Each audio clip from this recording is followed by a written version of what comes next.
6 Peculiar Things About Chuuya Nakahara, According to Dazai, by Blowing Your Mind, Chapter 6. Chuuya was possibly one of the most stubborn people that Dazai had ever met. Of course, his many emotions were hand in hand. Stubbornness and brashness may have sounded like the same thing, though they were completely different. Brashness was an emotion that took over Chuuya when he wasn't thinking, and stubbornness was something he always wore like a coat. He was defiant to the world. Stubbornness had always been Chuuya's defense mechanism. Dazai did not admire the thick-headedness of his partner. It was an undesirable thing for tacticians, though it was a good thing that Chuuya was not the brains of their duo. Though perhaps that was a bad thing at times, because without a third person to mediate their squabbles, they had to rely on each other to get out of messes, even if they were in heavy disagreement. "We have enough information collected," Dazai hissed under his breath, right next to Chuuya's ear, though his partner didn't seem to care much about their noise level, because he flitted around the computer room after pushing Dazai's face away from him. "No, we don't," he growled back, after jamming his thumb onto the power button of one of the large computers, though the piece of junk only made a sputtering noise before its screen flashed. Now that was not very helpful. "Yes," Dazai argued back, watching from a chair. "We have heard enough about this organization to hand it off to the boss. He will be able to weaponize the details we tell him." "Yeah, whatever," Chuuya grumbled back, voice muffled because he was currently bent over a drawer, face obscured by the many tools he tossed aside. "But those are just the details, half of which are fucking hypotheses." Chuuya did have a point there, but there was no point in potentially getting blown up to bits when they would suffer by Mora's hand later. Dazai eyed his watch. "We have 1 minute before this place is blown sky high, Chuuya. Let's go now." Chuuya's shoulders shook with frustration as he came back up from the cabinet, empty-handed. "We just need some damn evidence, or the layout of this horrible hellhole. They're not gonna have the vital information of the organization hidden in a computer room, only fools." Chuuya halted when he eyed the only cabinet he had yet to open, then yanked it open, making it fall from its hinges. It was filled with flash drives. Chuuya grinned as he quickly began to stuff them into his pockets. "Well, Dazai, looks like they're fools." Dazai's mouth went dry. "Perhaps they are.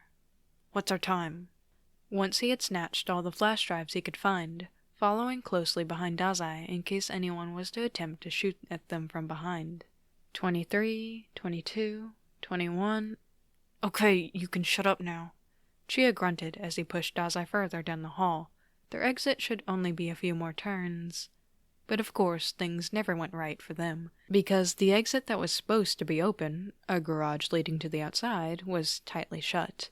They both skidded to a stop, and Dazai's eyes darted across the room.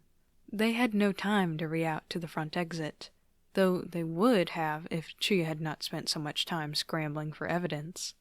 The flash drives would be burnt to a crisp along with them if Dazai could not find a way out in 10 seconds. Unfortunately, that would not be possible. "Chuuya!" Dazai called, pointing to the large hunk of scrap metal found on the floor, because it appeared that the garage is where the welding took place. Chuuya understood well enough. He darted to the metal, baring his teeth as he punched an indent into it and lifted it, gravity helping him after a few short moments. Then he sent a wild glance to Dazai. "Get over here, idiot!" If Dazai went over there, then his ability would cancel out Chuuya's. Though Chuuya didn't seem to care because in the last seconds he grabbed Dazai by the wrist and pulled him close, taking the brunt of the metal's weight and shouldering it to brace himself. In the end, Dazai's last-minute plan worked. The fire of the explosion brushed against the metal, heating it and singeing their skin. But it had done its job, protecting them from the deadly part of the fire, though the ground had trembled dangerously and rocked them back, flinging them against the garage door before even that broke under the pressure. Once the atmosphere had finally silenced from the ruckus, Dazai cracked open an eye and immediately felt the pressure on his chest. The night sky was almost bright with stars above them, though he could only blink at the dots in the sky before he tried to breathe. The weight on his chest shifted, and Chuuya groaned. Dog, you may get up now. Dazai made sure his voice was extra loud so it would fully wake Chuuya up. This was an uncomfortable position. The hell? Chuuya slurred before he coughed and stirred some more, the slab of scrap metal pressing down further on his back, pushing him down into Dazai. Do you mind? Dazai raised an eyebrow, and Chuuya finally blinked his eyes fully open. Though nothing compared to what would have happened if they hadn't found the metal on the floor. Yeah, Chuuya grumbled, lodging an elbow against the metal and shoving it off of him, then rolling off of Dazai. The flash drives? Dazai asks expectantly, and Chuuya rolls his eyes before pulling them out of his pocket. They're here. You know, they're most likely decoys or have no information stored in them. Chuuya's face went red, and he checked his pockets as if he'd been able to differentiate real from fake. Why didn't you tell me? He yelled, outraged, and Dazai snickered. It was enjoyable to see you flounder around. I hate you and these damn flash drives. Chuuya stuffed a hand in his pockets and tossed them at Dazai. Let's get back to the boss. Dazai watched as Chuuya lumbered off. That night, he scanned through all the flash drives to weed out the good information. There wasn't much, but there was enough to take down the enemy organization without any large feuds. Kidnappings. It happened almost every other month. A normal occurrence that the two of them never usually took heavily because, well, they were still alive. Perhaps, though, they should start taking their kidnappings more seriously, especially considering that the boss never sent anyone after them once he realized they had been captured. And he never would, because they would need to find a way to escape themselves. What doesn't kill you makes you stronger, Mori had once said before, and Chuuya had tried his best to muffle laughter at the quote. He really did, and well, none of them were laughing now. Instead, Chuuya was frustrated at the very prospect of being held here, and Dazai, well, normally Chuuya wouldn't give a flying fuck what Dazai was feeling, but he could tell he was equally as bored as he was annoyed. What do they even want us for? Chuuya asked, kicking the leg of the chair in frustration. It did nothing, considering his hands were tied with Dazai's, their skin touching. Don't you have a damn knife or something? Chuuya asked, tugging at the rope. Unfortunately, they disarmed me when we were caught, so no. I do not currently have any sharp objects, though I'm sure Chuuya's canine teeth are sharp enough to tear through— Damn it! Chuuya cursed, kicking the chair once again. It was a sturdy one. This isn't the time. Well, I see no better of a time. It's not as if we're going to find our way out without more information, especially with the substance they gave you. Chuuya paused, head tilting to the side so he could at least see Dazai's side profile. Excuse me? Substance? Oh, yes. When Chuuya was still unconscious, they shoved a needle in his neck and pushed an unknown fluid into his veins. Why are you so damn enthusiastic about it? Chuuya shook his head. And what does it do? It cancels out your ability. Chuuya strained against the chair. He wasn't sure what he was going to do first, once he got out. Punch Dazai in the face or punch the kidnappers in the face. Like they would need to give me that, Chuuya growled. Your ability's canceling mine out just fine. Yes, though it was simply a precaution. Think, Chuuya. Doesn't it feel slightly different than usual? They ended their conversation on that, and Chuuya did, because who knew how long he would be confined to that chair, his hands tied to Dazai's. It did feel different, and Chuuya almost missed the effect of Dazai's ability, because whenever he touched him, it was like a cool rush through his system. Whatever these idiots had given him had made him hot and dizzy. It simply muffled Arahabaki, but Chuuya could still hear him festering with anger under his skin. Though soon enough, their captors entered the room. There was nothing notable about them. You are here for information, correct? Dazai said, pulling Chuuya out of his thoughts like the idiot loudmouth he was. The men did not say anything, but Chuuya trusted Dazai's information enough because what he announced was more for Chuuya than the men. They wanted to get something out of them, but unfortunately they wouldn't. Chuuya glared as the man pulled out a plier, and Dazai simply gave a bored glance, or at least Chuuya assumed he did, because he couldn't see his damn face from this angle. He could only feel the brush of his hair against the back of his neck and the tendons in his hands as he moved around them. There wasn't a way to escape. A shame, because Chuuya really wasn't in the damn mood to be tortured. "The boss of your organization," the largest man stated, pulling a chair in front of Chuuya. He could see the other one going to Dazai's side, though he intently followed the other's lead. "What about it?" Chuuya growled out. "Don't be a smartass with me now. That never gets you far." "Yeah, we'll see about that," Chuuya retorted. The man grinned with all 6 of his teeth as he reached for Chuuya's leg, lifting it up onto his lap. Chuuya already knew the routine, and he could distantly feel as Dazai shuffled around behind him. And if he was guessing correctly, then he was getting the same treatment. Dazai probably wasn't being questioned. He never was. Apparently Chuuya looked like an easier target, or Dazai's reputation of him keeping his mouth shut had simply traveled far in the underground. Either way, Chuuya could only glare at the man as he slid his shoe off and held the plier to the toenail on his smallest toe. "Try your fucking best." Chuuya grinned right back, with all of his teeth intact, then proceeded to spit in the man's face with saliva he had been gathering at the base of his tongue. And the man did. Unfortunately for him, it didn't get him anywhere, and Dazai was just as useless as a cause. In fact, the idiot was fucking giggling, and that was enough to creep out both their captors and Chuuya. They left shortly after to readjust their plans. Chuuya glared down at his stinging feet. They had poured alcohol on them, then threatened to slice the layers of his eyeballs, but the prospect of it made him want to punch them in the face. It didn't make him cower in fear. "So, plan?"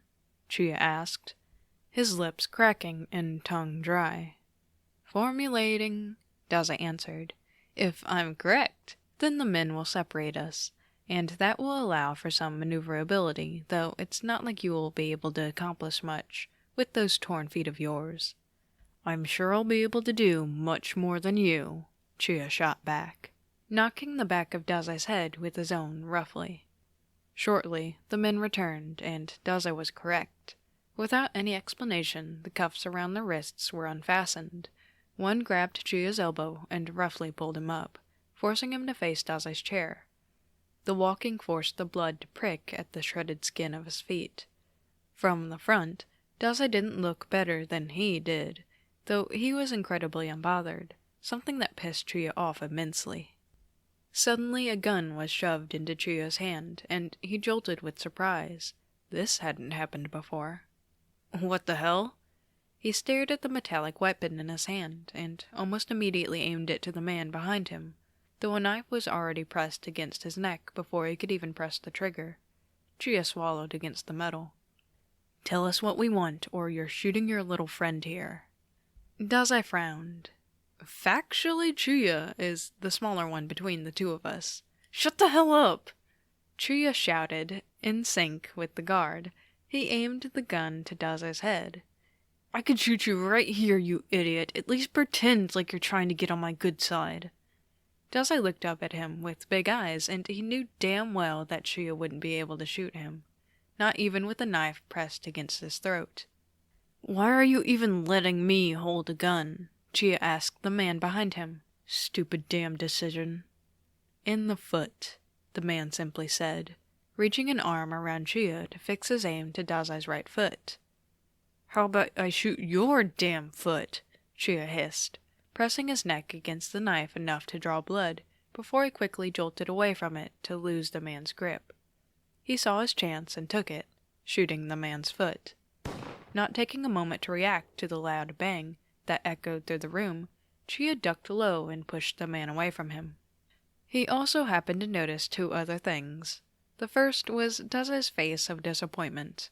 Chuuya could have solved the solution better, sure, but a way out was a way out. The other was that the man's foot was not bleeding. Shit. They used rubber bullets. He probably could have thought this out more. The 2 other men grabbed Chuuya by his arms, holding him in place before he could spring on any of them. He spotted the rubber bullet bouncing on the floor and rolling to the corner. The gun clattered to the floor near Chuuya's foot, though he couldn't do much more with it since, currently, The bigger man was in front of him, lifting an arm to punch him square in the face. His head whipped to the side with the force of the blow.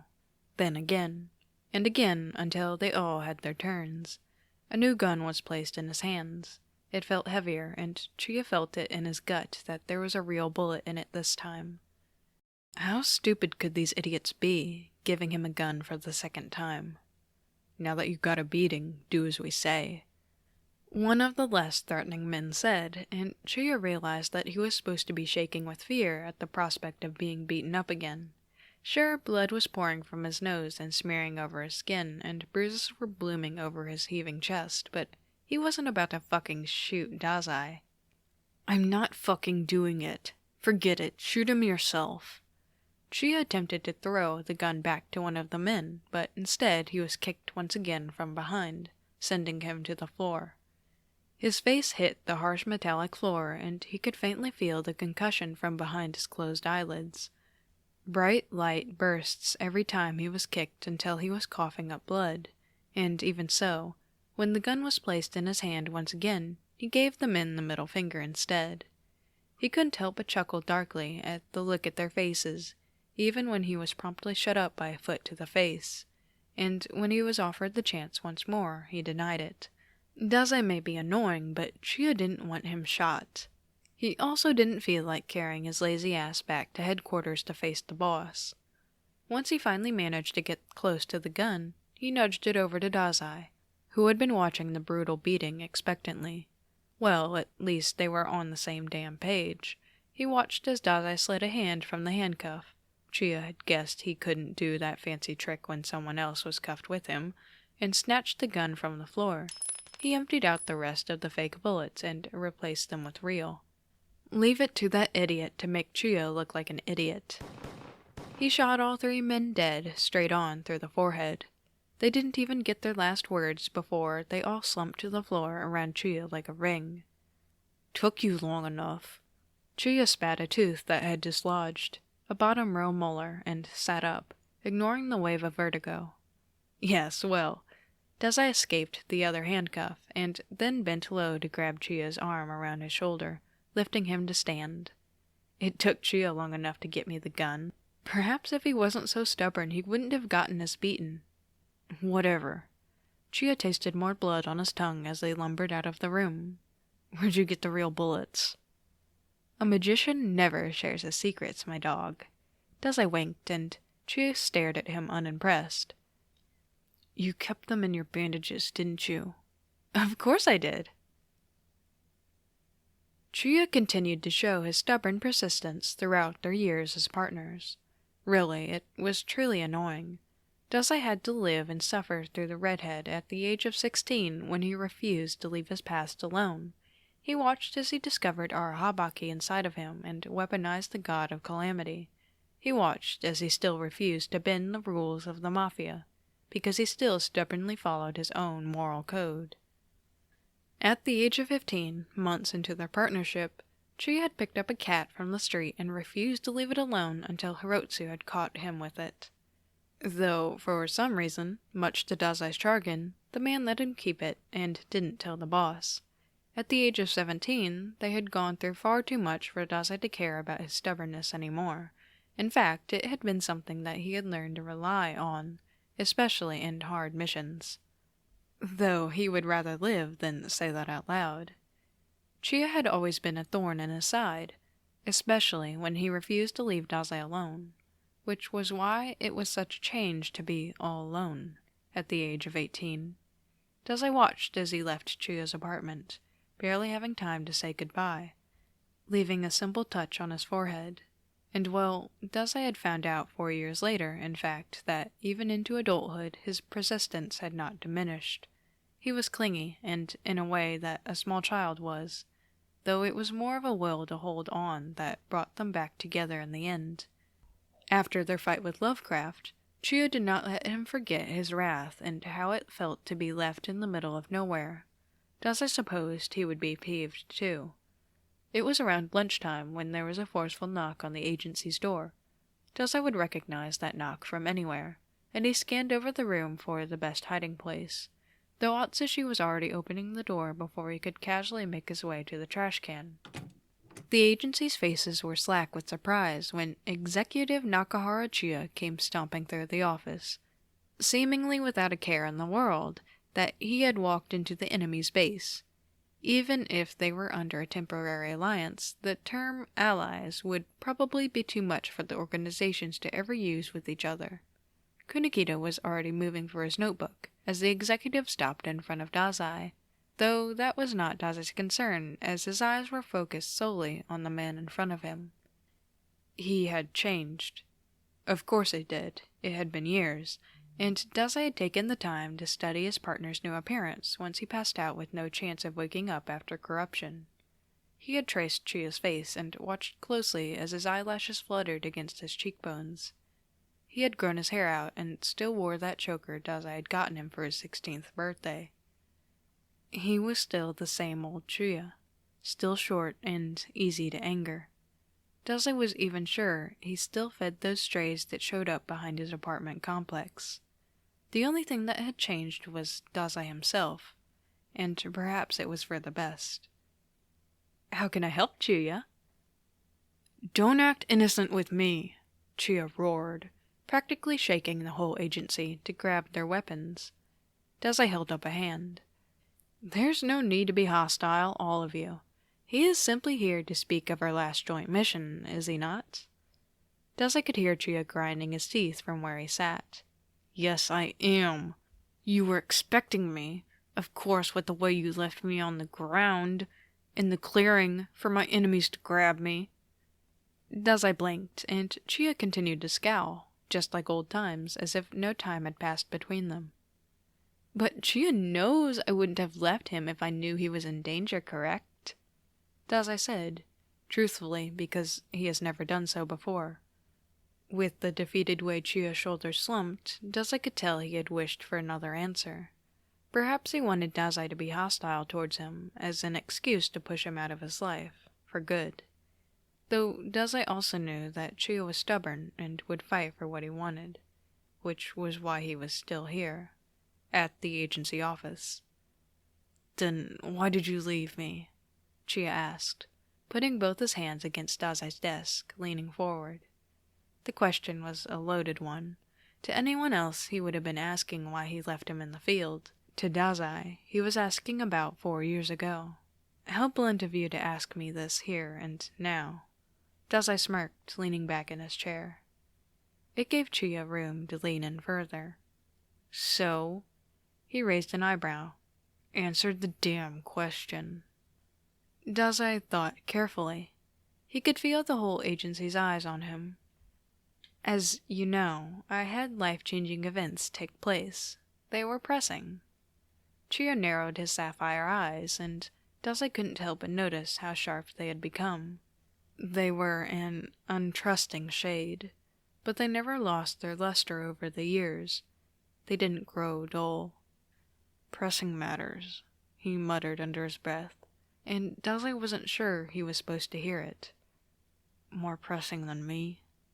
"No," Dazai found himself saying before he could think. "Of course not, Chuuya." Chuuya pushed away from the desk, seemingly satisfied with his answer. "I need to go, but this isn't the end of the damn conversation. Saturday night, you know where." And with that, Chuuya left the room, leaving a gaping agency in his wake. Dazai was honestly surprised he wasn't the one to reach out and annoy Chuuya until they could reconnect.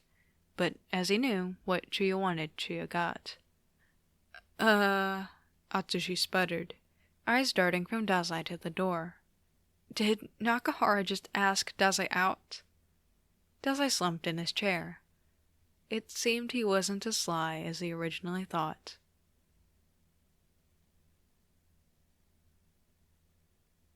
And with that, one of the greatest fanfics of all of Sukoku history comes to an end. Thanks for letting me podfic this. If anyone finds any more Sukoku fanfics that are like this one, can y'all, give me your fanfic rec, please? Put it in the comments somewhere, because I will inhale it. Slowly, but I will.